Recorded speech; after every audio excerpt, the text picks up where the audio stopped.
Hello everyone and welcome back to another video. Today I'm going to share my thoughts about Tanki Classic, what I think should definitely be in the game, what I believe shouldn't be there, and also some fresh updates that were released recently. First of all, I really wanted, like I guess all of you, Tanki Classic to be completely free to play, just like the old Tanki used to be. And maybe at first glance it seemed that way. But after going through all the information that was released to us about Tanki Classic, and after thinking about it several times, a few red flags popped up for me. As you all know, the most important item in the game is crystals. Whoever has crystals can upgrade items in their garage, and the more crystals you have, the more hulls, turrets, protection modules, and skins, which are basically augments, you can upgrade or buy. Therefore, quite clearly, when crystals can be purchased with real money, it creates a clear advantage for pay-to-win players in progressing through the game. I don't know how this could be balanced. I also talked about premium in my first video. Feel free to check it out. The link will be in the description. For those who remember, I mentioned that premium gives its owners unfair advantages and restricts options for players without premium. And in my opinion, premium should be included in containers content so that free-to-play players can also enjoy it. In vlog number 529, we received worrying information. Free-to-play players will be able to get up to 29 containers per month, while pay-to-win players will be able to get 80. Now, 80 containers per month is the perfect amount, in my opinion, for an average player, but as mentioned, only pay-to-win players will have this option, and everyone else will have to settle for 29. This will quickly create a gap that will grow between pay-to-win and free-to-play players. It seems to me that the gap between the number of containers in the free challenge and the amount in the battle pass is extreme, and I think free-to-play players should get at least 50 containers per month, while those who want to invest money in the game would get an additional 30 bonus containers. This way, the gap between pay-to-win and free-to-play players will be smaller and less noticeable. Speaking of challenges, I can't hide my disappointment regarding the information we received about the challenges in vlog number 534. First of all, the amounts of rewards we get from the free challenge and the battle pass are simply ridiculous. This is not enough for an average player who needs to earn items at a reasonable pace. Too few crystals, too few supplies, too few containers, and too few gold boxes. And all of this lasts for a whole month. In my opinion, the duration of each challenge should be shortened. Maybe 2 weeks is a bit too short, but 3 weeks would be the perfect length. Also, the amount of rewards needs to increase so that players feel satisfied after claiming them. And this brings me to something that frustrates me even more. There are no skins in the challenges. It used to be obvious that every challenge gave skins, and that's what motivated players to push through the challenge, earn stars, and feel like the effort was worth it. But now, instead of skins, we just get a few lousy crystals. This makes the whole thing a lot less exciting and makes the challenges feel empty. So, Tanki by design limited the number of skins players can get.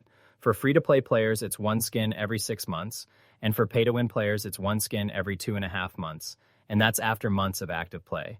But still, I really think it would be nice to add a skin at stage 50 of the challenges. This would give players motivation to progress and complete the challenge, while at the same time not flooding the game with too many skins in a short period of time.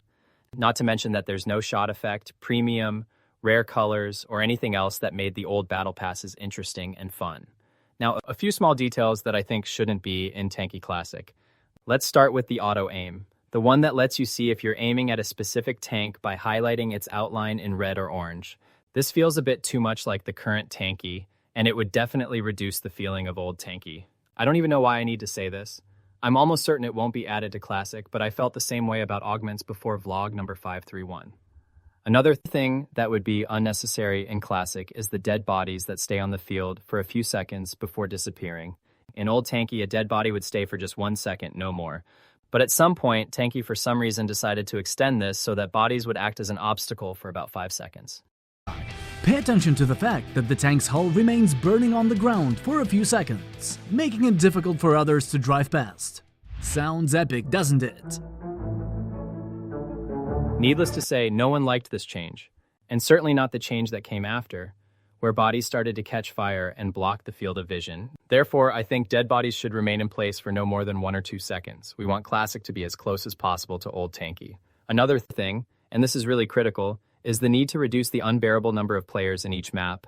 In old Tanki, the number of players on a map was low enough for battles to be clear and enjoyable without unnecessary chaos.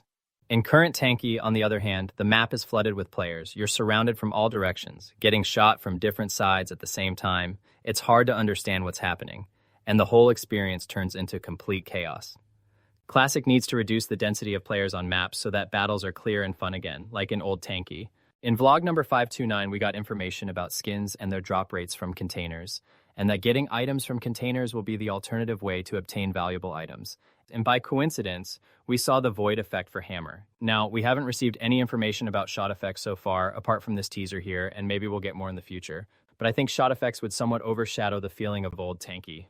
I am in favor of bringing back the old shot effects, like the old lightning effect of Izida, for example, and I'd also love to see shot colors change depending on your upgrade level, just like it used to be. But I really wouldn't want shot colors to become random rewards from containers or anything like that. They should be meaningful to your progress in the game. Some of you might disagree with me, but that's my opinion. In vlog number 530, we got information about protection modules that will be in Classic. I'm glad the system allows 4 protection modules covering the 3 turrets, and you can use only one at a time, unlike in current Tanki, where a module protects against each turret individually, or even worse, like in old Tanki, protection built into the paints.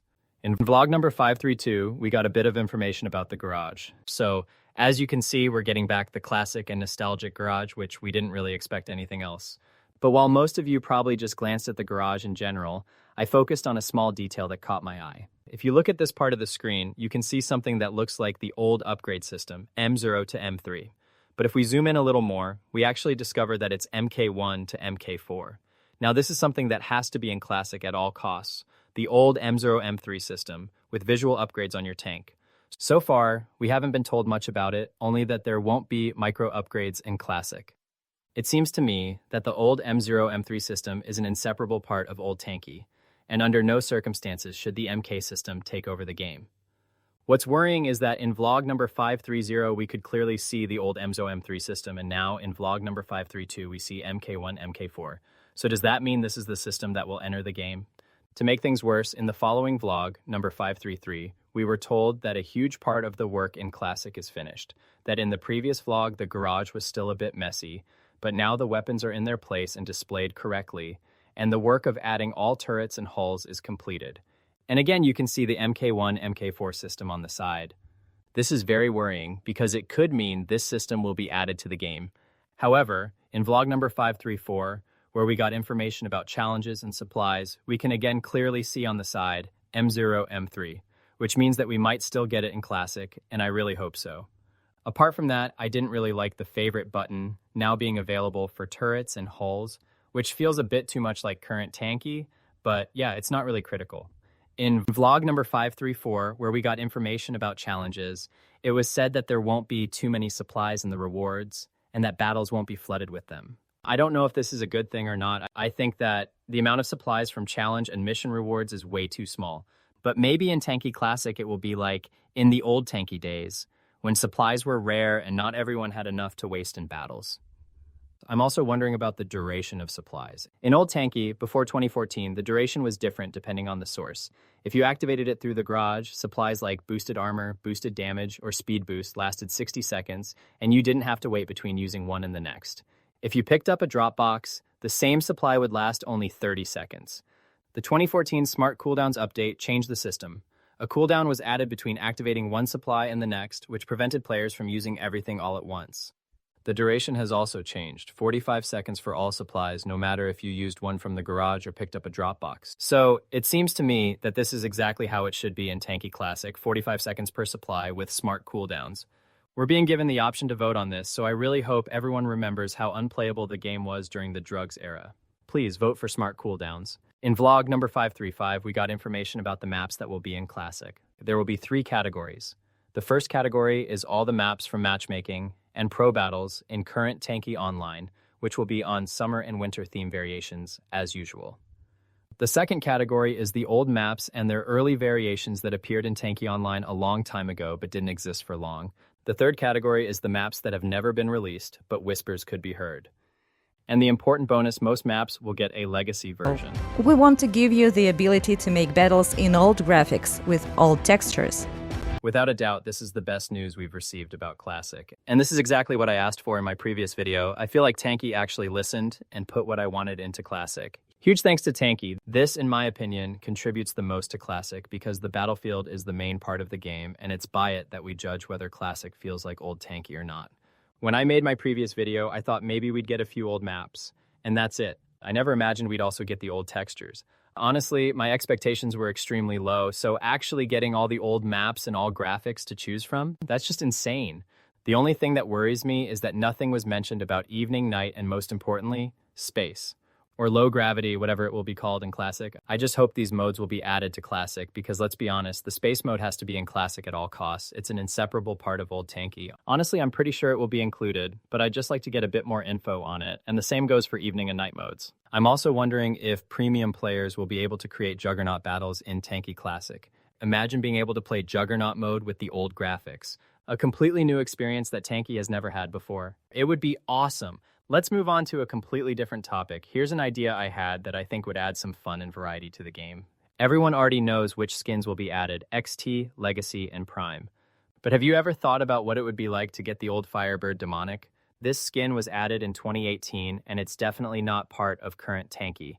It's the only additional skin I can think of that would bring fun and variety to the game while still keeping the old Tanki vibe. Imagine if Tanki added this skin again for free on Halloween like they did once. That would be great. Another thing I'd love to see in Classic, or rather hear, is the old sound effect. Listen to this. You'll understand why it's so important.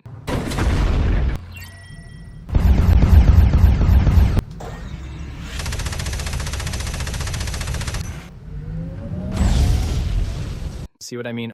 Oh my god, it's so nostalgic and really brings a lot of the old Tanki vibe to the battlefield.